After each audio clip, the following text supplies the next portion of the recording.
Hello everyone, welcome to our channel. इस चैनल में आपका स्वागत है। यहाँ पर हम करते हैं CTET preparation. Hardly 2 to 3 days रहेंगे एग्जाम के लिए। 14 दिसंबर को आपका एग्जाम है। हमने इसके पहले प्रीवियस वीडियो में भी डिस्कस किया था कि प्रीवियस ईयर क्वेश्चन करना बहुत ज़रूरी है, क्योंकि एंडिंग मोमेंट पे प्रीवियस ईयर क्वेश्चन ही काम आते हैं। अगर हमारे जो नए विवाह से जो दोस्त थे, जो सीटेट क्लियर करना चाह रहे हैं, जो भी अभी जॉब्स करते हैं, तो उन्हें प्रीवियस ईयर क्वेश्चन देखना बहुत ज़रूरी है। हमने हमारे चैनल पर प्रीवियस ईयर क्वेश्चन के बहुत सारे वीडियोस डाले, तो आप उससे ज़रूर जाकर देखिए, जो आपको हेल्प करेंगे एग्जाम क्लियर करने में। आज का हमारा टॉपिक है, आज हम पढ़ने वाले हैं सीटेट में पेडागोजी, मैथ्स पेडागोजी। अब ये दोनों दोनों में हेल्प करेंगे आपको, पेपर 1 पेपर 2। तो यहाँ पर मैथ्स पेडागोजी में पेपर 1 एंड 2।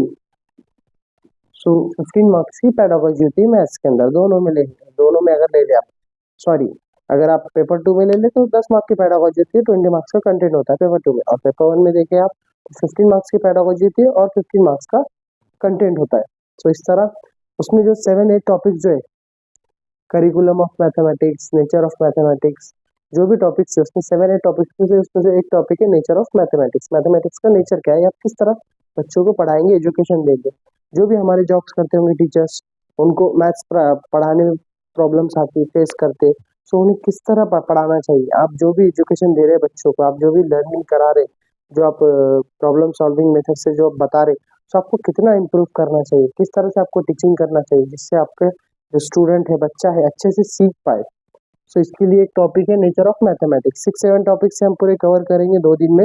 आप अच्छे से देखिए, अगर आपका पेडागोजी अच्छा होता है, मैंने प्रीवियस वीडियो में बताया हो कि अगर आपका पेडागोजी अच्छा होता है तो आप फुल से फुल मार्क्स ले सकते हैं और आसानी से सब्जेक्ट क्लियर कर सकते हैं, सॉरी एग्जाम।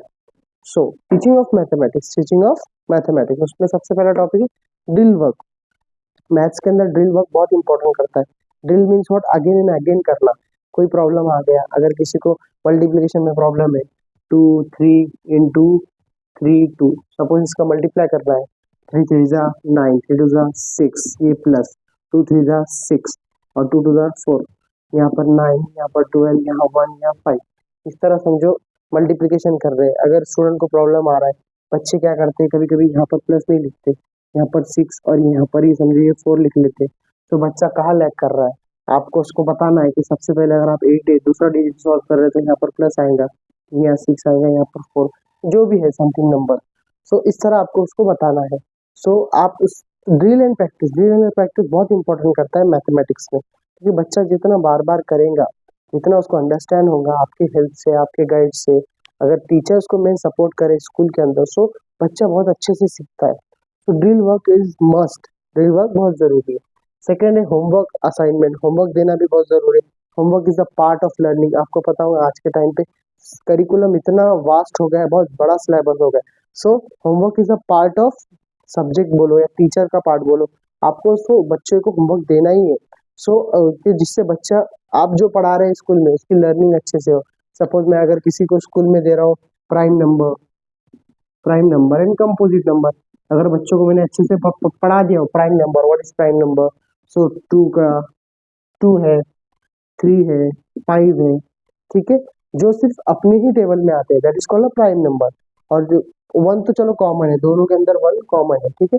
1 तो कॉमन है, it's not a prime number और नाइदर कंपोजिट नंबर, 0 और 1, ठीक है।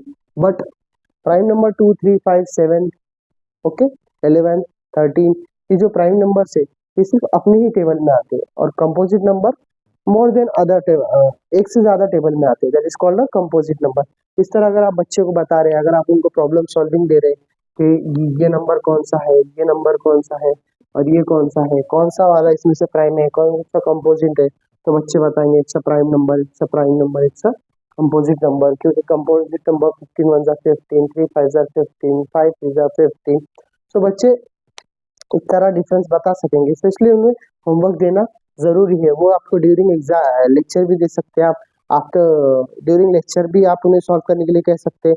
एग्जाम घर पर भी आप उन्हें वर्क दे सकते हैं। That is called home assignment, आपको वो भी देना है। ओरल वर्क भी बहुत मस्ट है मैथमेटिक्स के अंदर, it is a part of mathematics. कि आप उन्हें कितना जो है तो वो फॉर्मूलेज लर्न हो पा रहे, या फिर लर्न नहीं हो पा रहे बट अंडरस्टैंड कर पा रहे। सपोज एक फॉर्मूला है सिंपल इंटरेस्ट, का फॉर्मूला है स्टैंडर्ड में, simple interest PRT, principal rate of interest time, upon 100। So अगर बच्चे को आपने सिंपल बता दी कि simple interest is equal to TRT upon 100, अगर आप उन्हें कह रहे हैं कि आपको फाइंड करना है RT, सो आप कैसे करेंगे? सो T इधर आ जाएंगे साइड में, PR डिनोमिनेटर में चले जाएगा, और ये जो दोनों है तो न्यूमरेटर में आ जाएंगे। तो इस तरह बच्चों को आपने कंसेप्ट बता दिए तो वो समझ सकते हैं। सो इस तरह की जो है तो उन्हें ओरल वर्क कराना, ओरल वर्क से उन्हें कुछ सीखने मिलना, उनको जो है तो इधर से उधर शिफ्ट करते आना, फॉर्मूलेज नंबर्स वगैरह, तो दे कैन अंडरस्टैंड बेटर। ये ड्रिल वर्क कराना भी बहुत जरूरी है। उसका रिटर्न वर्क तो बहुत जरूरी है। आप जो कुछ भी पढ़ा रहे हैं वो बच्चे अपनी कॉपी में लिख रहे हैं नहीं, या फिर उन्हें जो जहाँ पर एक दो स्टेप हुआ, सपोज ये स्टेप हुआ, सेकंड स्टेप कर पा रहे हैं या नहीं, यहाँ पर उन्हें कहाँ कंफ्यूजन हो रहा है कि यहाँ से न्यूमरेटर में डिनोमिनेटर में ले आने में प्रॉब्लम हो रही है, तो ये नंबर कैसे अटैच हो रही है, ये अल्फाबेट यहाँ कैसे आ रहा है, टाइम यहाँ पर कैसे आ रहा है। तो ये आपको अगर वो कहीं डिफिकल्टीज फेस कर रहा है स्टूडेंट, तो आप उन्हें बताइए किस तरह करना है। तो ये रिटर्न वर्क बहुत इंपॉर्टेंट करता है। अगर बच्चा अच्छे से लिखे, अच्छे से सॉल्व करे problem, so it's very improve हो सकता है उससे बच्चा मैथमेटिक्स में। नेक्स्ट है ग्रुप वर्क। ग्रुप वर्क भी बहुत जरूरी है। ग्रुप वर्क से बहुत सीखता है। हमारे जो साइकोलॉजिस्ट है उनका कहना था कि group work is very important. अगर आप बच्चा डिस्कशन मेथड से और एक दूसरे से पीयर लर्निंग कर सीखता है, सो वो अच्छी लर्निंग करता है, अच्छे से सीख सकता है। So group work is very important. अगर ऐसे कुछ आपको पॉइंट्स मिलते हैं पेडागोजी रिलेटेड, पेपर 1 में 15 मार्क्स का कंटेंट और पेपर 2 में 10 मार्क्स का कंटेंट, बाकी तो 20 मार्क्स का कंटेंट होता है, 10 मार्क्स की, सॉरी 20 मार्क्स का कंटेंट होता है पेपर 2 में और 10 मार्क्स की पेडागोजी पे। तो 10 मार्क्स की पेडागोजी में अगर आपको कुछ इस तरह के टॉपिक्स मिल रहे हैं नेचर ऑफ मैथमेटिक्स से रिलेटेड, तो ये पॉजिटिव पॉइंट है। रिटर्न वर्क, ग्रुप वर्क वगैरह, oral work, homework, drill work, so it's a positive point. और पेपर 1 में 15 मार्क्स का कंटेंट होता है, 15 मार्क्स की पेडागोजी होती है। सो आपको 4 अप्रोप्रिएट आंसर में से सभी को पता है कि एक मोस्ट करेक्ट आंसर आपको सिलेक्ट करना होता है। नेक्स्ट है सेल्फ स्टडी। सेल्फ स्टडी बहुत मैटर करती है मैथ्स में। अगर टीचर ने सिर्फ पढ़ा दिए इस तरह के फॉर्मूले, इस तरह के प्राइम नंबर, कंपोजिट नंबर, जो भी अगर टीचर पढ़ा दे रहे हैं, अगर बच्चा उसको रिवाइंड नहीं कर रहा है, सेल्फ स्टडिंग नहीं कर रहा है जाकर, कितना उसने लर्निंग किया, कितना उसने आज हासिल किया, कितना उसे कंसेप्ट अंडरस्टैंड हुआ, सो वो बच्चा सीख ही नहीं सकता। बच्चे को मस्ट है सेल्फ स्टडी करना। अगर वो डेली जो भी क्लास में हुआ, आपके जितना भी आपने एक एक्सरसाइज में समझो ABC, एक एक्सरसाइज के अंदर आपने ABC 3 टाइप के क्वेश्चन करवाए, अगर बच्चा जाकर सेल्फ स्टडी करता है, उसको करने की कोशिश करता है, अगर कहीं प्रॉब्लम्स आ रही तो उसको अगर इलेबरेट करता है, अलग से लिखता है, स्कूल में आकर अगर टीचर से पूछता है, तो बच्चे का लर्निंग अच्छे से होगा। So self study is very important. जिससे क्या होगा, बच्चा घर पे आकर पढ़ेगा, अगर कहीं लैग करता है, कहीं प्रॉब्लम फेस आ रही, कहीं डिफिकल्टीज आ रही, तो ही केम टुमारो, वो सुबह आता है, फिर पूछता है कि सर हमें ये नहीं समझा, मैम हमें ये नहीं समझा। तो इट्स इंपॉर्टेंट, सेल्फ स्टडी बहुत जरूरी है मैथमेटिक्स में और अदर सब्जेक्ट्स ऑल्सो। अगर आप बच्चा डे टू डे लाइफ में जितना स्कूल में हुआ उतना अगर घर पर पढ़ता है, तो जो आज के पेरेंट्स जो है आजकल ट्यूशन वगैरह लगा रहे हैं, तो उसकी मस्ट ही नहीं है। अगर स्कूल में ही अच्छे से पढ़ ले, जो नहीं समझ रहा वो दूसरे दिन पूछ ले या उसी दिन पूछ ले, तो ट्यूशन का मस्ट नहीं है। ठीक है। सेल्फ स्टडी, सुपरवाइज स्टडी में होता है कि बच्चा जहाँ पर लैक कर रहा है, जो मैंने बात की आपको सेल्फ स्टडी में जिस तरह मदद करते हैं, उसी तरह सुपरवाइज स्टडी में आपको उनका एक फ्रेंड बनकर, उनका एक गाइड बनकर, उनका एक दोस्त बनकर आपको अच्छे से बताना है कि कहाँ बच्चा लैक कर रहा है, कहाँ मिस्टेक्स हो रही है। सो बच्चा आपको खुलकर बताएंगे कि सर या मैम हमें यहाँ नहीं समझा। तो इस तरह आपको उन्हें सुपरवाइज करना है। सुपरवाइज करना मीन्स व्हाट, उनको गाइड करना है as a friend, as a teacher. Okay. So आप अगर उनको गाइड करेंगे, सो उनके जो भी प्रॉब्लम्स है, मैथमेटिक्स में प्रॉब्लम सबको आता है, कई कई स्टेज एक, देखिए अगर आपको 6 टाइप के क्वेश्चन है, ए क्वेश्चन है मैथ्स में, 6 टाइप के क्वेश्चन, 6 में 1 2 सेम रहेगा, 3 4 का थोड़ा सा कंसेप्ट डिफरेंट रहेगा, 5 अलग रहेगा, 6 का थोड़ा सा कंसेप्ट डिफरेंट रहेगा। तो थोड़ा सा कंसेप्ट बच्चों को डिफिकल्टीज फेस करता है। जो थोड़े टैलेंटेड गिफ्टेड स्टूडेंट है वो कर लेते हैं, बट जो थोड़े से एवरेज, मतलब जो अभी भी सीख रहे मैथ्स, उनको थोड़ी डिफिकल्टीज आती है, तो आप इसमें उनकी हेल्प कर सकते हैं सुपरवाइज करके, as a friend, as a guide, as a teacher, जो भी है। तो supervise study is must in mathematics. Review means what, अगर आपने जितना पढ़ाया है, आप सिर्फ पढ़ा कर चल जा रहे हैं कि prime number, composite number, simple entrance वगैरह, फॉर्मूलाज और इन सब की बातें बताकर चल जा रहे हैं, और बच्चा सीख नहीं पा रहा है, आप सिर्फ पढ़ा रहे हो चल जा रहे हैं, पढ़ा रहे हो चले जा रहे हैं, मीन्स व्हाट, आप उनका कुछ असेसमेंट नहीं ले रहे, या फिर उनका फीडबैक नहीं ले रहे कि बच्चे ने कहाँ तक सीखा, बच्चा कहाँ लैग कर रहा है, आपको आपकी टीचिंग में कितना इम्प्रूवमेंट करना चाहिए। आज के मुताबिक बच्चे चाइल्ड सेंटर एजुकेशन होना चाहिए, not a teacher centre education. Teacher ने जैसा पढ़ाया वैसे चलेगा क्या? नहीं, बच्चा जिस तरह समझता है उसकी थिंकिंग लेवल जो है आपको उस हिसाब से बताना है। चाइल्ड सेंटर्ड एजुकेशन, बच्चे के मुताबिक आपको अच्छे से बताना है कि वो जिस लेवल पर समझ सकता है या वो उसे जिस तरह समझ रहा है या सब बच्चों को जिस तरह समझ रहा है उस तरह आपको बताना है। और फिर सुपरवाइजर, और फिर जो है तो रिव्यू के अंदर ये सब बातें आती है कि जिससे आप उनको अच्छा सा और एजुकेशन दे सकते हैं उनके मुताबिक जैसा उनको समझता है। Assignment, assignment is a part of daily daily daily routine. Daily routine means what? आपने जो भी प्रॉब्लम्स करवाए, सपोज आपने 4 करवा दिए, 5 6 थोड़ा सा रिमेनिंग रह गया, तो आप उन्हें होमवर्क दे सकते हैं डेली।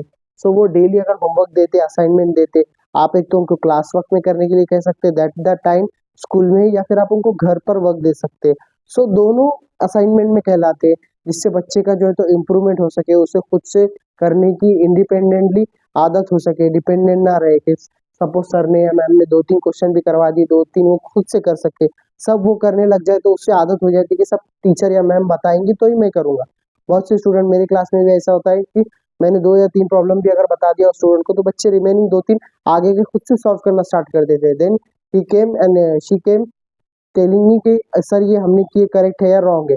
तो इस तरह बच्चों में इंप्रूवमेंट आता है। आपको उनको गाइड करना है। अगर बच्चा कहीं लैग कर रहा है तो हम पर्सनली बताते हैं, नहीं बेटा आपने ये रॉन्ग किया, इस तरह रॉन्ग किया, नहीं इस तरह करेक्ट करो। या फिर आप पर्सनली बाद में मिलो, आपको और अच्छे से बताएंगे आफ्टर द लेक्चर। क्योंकि हम चलती क्लास में जो चल रहा है हमारा, उसके अंदर अगर वो बच्चों को वो कंसेप्ट बताते रहे तो अदर बच्चे डिस्टर्ब हो जाएंगे, जिसका वो कंसेप्ट हो चुका, वो फिर फोकस नहीं देते, जिससे क्लास में नॉइज होगा। तो आपका जो करंट टॉपिक चल रहा है उसको ही बताना है, बट वो रिमेनिंग टॉपिक जिस बच्चे को नहीं आ रहा तो आप उसे बाद में बता सकते हैं। इस तरह हमने कुछ टॉपिक देखे नेचर ऑफ मैथमेटिक्स, मैथमेटिक्स से रिलेटेड। ये पेडागोजी के अंदर एक टॉपिक है, 6 to 7 टॉपिक है आपके पेडागोजी से, उसमें से एक ये टॉपिक है। पेडागोजी अगर आप अच्छे से कर लेते हैं, मैंने बताया हो how to crack CTET video में, आप जरूर जाकर वो वीडियो देखिए, हमारे प्रीवियस ईयर क्वेश्चन देखे, जिससे आपको बहुत हेल्प मिलेंगी ये सब्जेक्ट क्लियर करने में। अगर आप देखिए पेडागोजी आप अच्छे से कर लेते हैं, क्योंकि 75 मार्क्स की ऑलमोस्ट पेडागोजी होती है। अगर आपको 60 मार्क्स भी मिल जाते हैं और लैंग्वेज 1 लैंग्वेज 2 के पैसेज के 25 में मिल जाते तो 85 मार्क्स आपके आसानी से हो सकते हैं। सिर्फ आपको 5 to 10 मार्क्स की मेहनत करनी है, जो कि आप आसानी से कर सकते हैं। You are the teacher, okay. So आप 100 प्लस 120 प्लस मार्क्स आराम से ले सकते हैं अभी 2 डेज और 3 डेज में भी अच्छे से प्रिपेयर कर कर, पेडागोजी अच्छे से पढ़कर। ठीक है, अगर आपको ये वीडियो अच्छा लगा तो हमारे लास्ट वीडियोस भी जरूर जाकर देखें, जिससे आपको बहुत हेल्प मिलेगी। और ये वीडियो अच्छा लगा तो जरूर लाइक शेयर और सब्सक्राइब करें और कमेंट करना मत भूलना।